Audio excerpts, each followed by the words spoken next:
Good morning, February 11, 2021. Ice storm in Louisville, Kentucky. We just want to point it to you what happens when we have ice, what happens on the roofs. And over here is a very good illustration how ice forming at the eaves. And the other example on this side, same thing, you can see the ice builds here and ice builds along the valley. And it calls ice dam. The ice builds in the valleys on the eaves and prevent water to run down, that melted water when the warm temperature from the home goes to the roof and it starts melting. And where the water is supposed to go, it's supposed to go down in the valley to the east to the gutter system, but the gutter is completely frozen.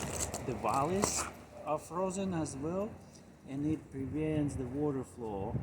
The weight of ice and snow push the water and back it up under the shingles, and that's how people have leak. Actually, this is the customer that called us saying, hey, we have a leak. So we came over here to inspect what happens, and we know that this is related to ice dam problem.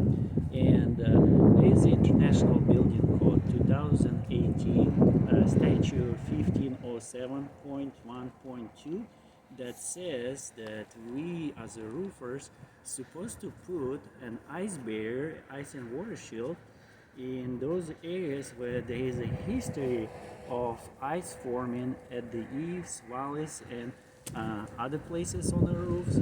Do we have it in Louisville, Kentucky? Yes, you see the picture here. We have ice forming at the eaves and the valleys. Means that we have to apply that International Building Code to use that additional protection on the shingles as an